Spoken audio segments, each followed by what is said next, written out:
अयोध्या में राम मंदिर बना, योगी जी कर रहे हैं, कह रहे हैं कि राम राज्य की जो स्थापना हो रही है और राम अयोध्या में आ गए हैं। तो किसकी बातों में माना जाए कि योगी जी की बातें सही होगी या आपकी बातें सही होगी? भारत बौद्धमय था और बौद्धमय रहेगा। इन पाखंडियों का ना चला है ना चलने वाला है।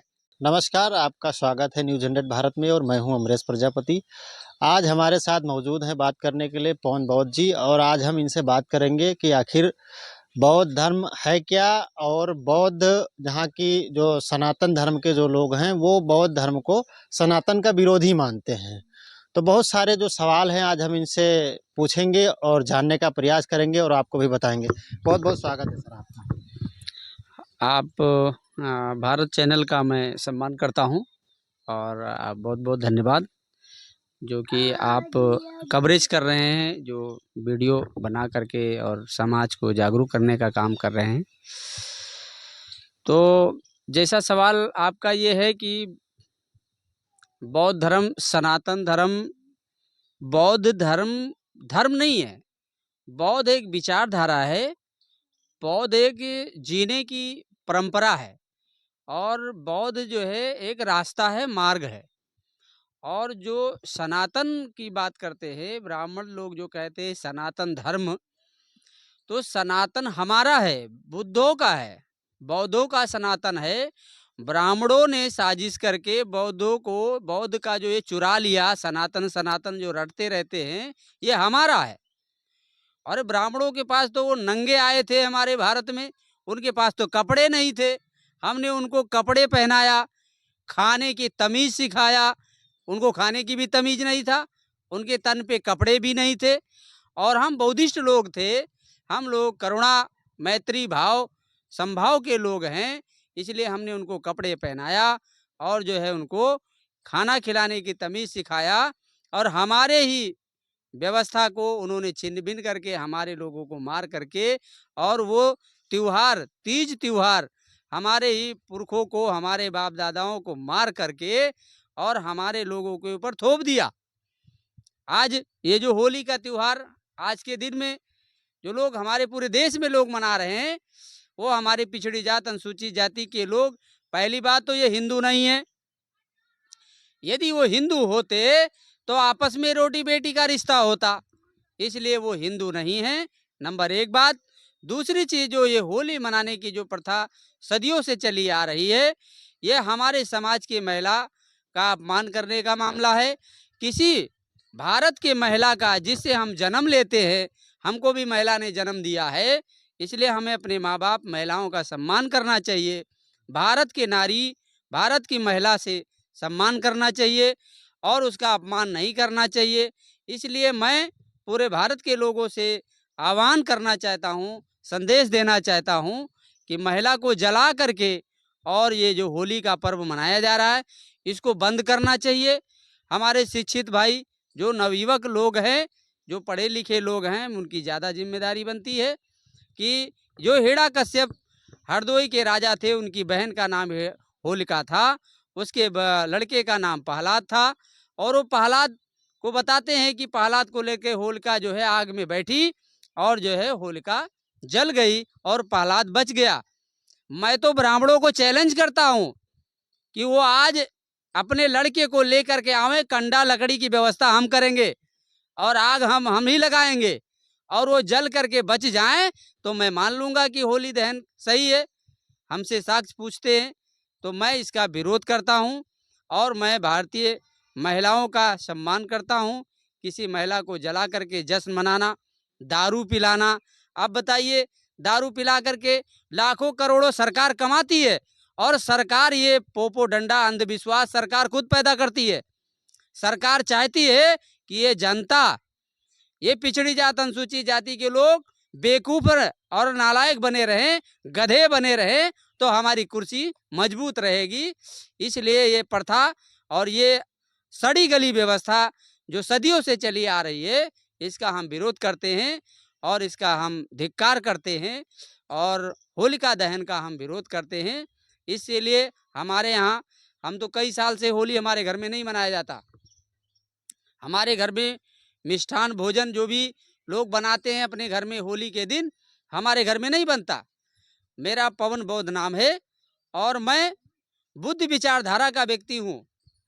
इसलिए मैं जो भी करता हूँ, मैं स्वयं शुरुआत किया, पहले आपको मैंने तैयार किया समाज में, और मैंने परिवार को तैयार किया है। आज मैं यहाँ आया हूँ, मैं गांव-गांव जाकर के अपने समाज को, लोगों को तैयार करता हूँ, और एक दिन वो दूर नहीं है कि पूरा भारत बुद्ध विचारधारा, अंबेडकर विचारधारा पे चलने के लिए विवश हो जाएगा और तैयार हो जाएगा, और हम आज़ाद हो जाएंगे। जय भीम, जय भारत, जय मूल्यवासी। अभी आपने कहा कि जो है एक समय ऐसा आएगा कि पूरा देश अंबेडकर विचारधारा और बौद्ध विचारधारा पे चलने को तैयार हो जाएगा।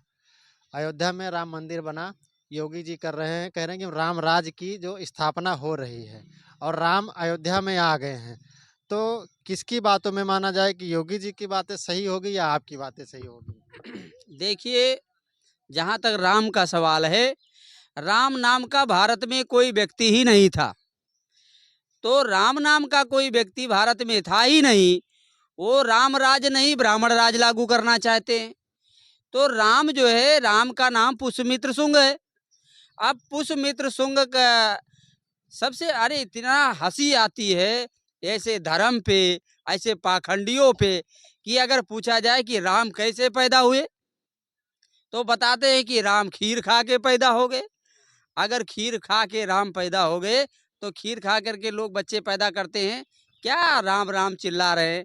अरे भारत बौद्धमय था और बौद्धमय रहेगा।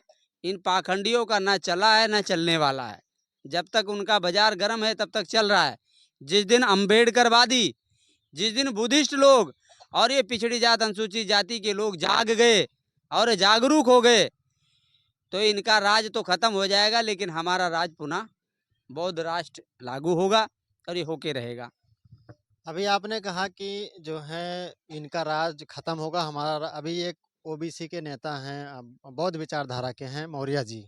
उनके ऊपर भी बहुत सारी कंट्रोवर्सी हुई, उन्होंने जो विवाद दिया रामचरितमानस को लेकर के, जो उन्होंने बयान दिया था, इसको लेकर के बहुत सारी चीज़ें हुई। अयोध्या के एक संत हैं, वो 5 लाख रुपए की तलवार ही मंगवा लिए और उनके ऊपर 10 लाख का इनाम घोषित कर दिया कि कोई इनका सर काट करके देगा तो हम 10 लाख रुपए देंगे। तो क्या आपको लगता है भारत जैसे जो है धर्मनिरपेक्ष देश में इस तरह सी बातें होनी चाहिए या ऐसी घटनाएं आनी चाहिए? ऐसा है, जहाँ तक ख्याल है, माननीय स्वामी प्रसाद मौर्य जी, अभी उन्होंने पार्टी भी गठन किया हुआ है। तो स्वामी प्रसाद मौर्य जी सम्राट अशोक, महान सम्राट अशोक के वंशज हैं, हम लोग भी उन्हीं के वंशज हैं। तो अशोक सम्राट के 10 राजा हुए, आखिरी राजा बृहदर्थ मौर्य हुआ, उसका पुष्यमित्र शुंग नाम के ब्राह्मण ने सर काट लिया था, धोखे से सर काट के मार दिया था।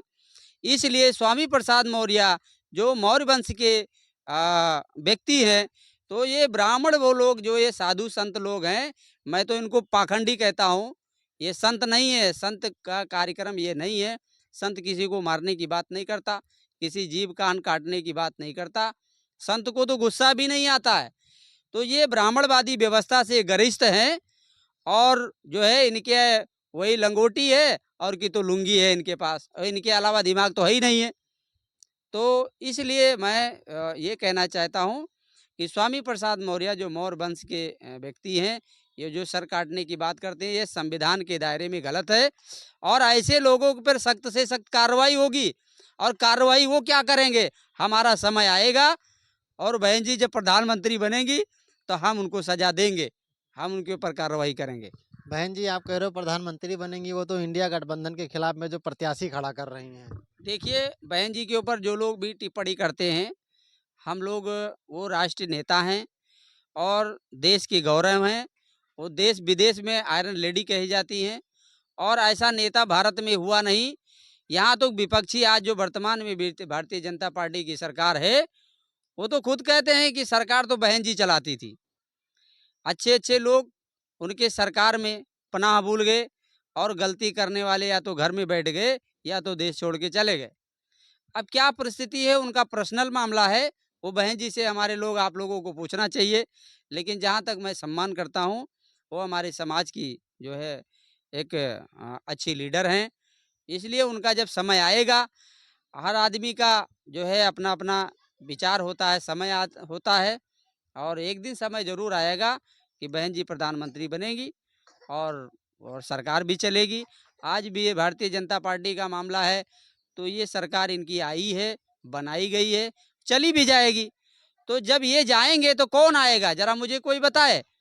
भारतीय जनता पार्टी के जाने के बाद बहुजन समाज पार्टी का ही समय आने वाला है, ये दिन दूर नहीं है। और जब ये कुछ आएगा तो सब कुछ ठीक हो जाएगा।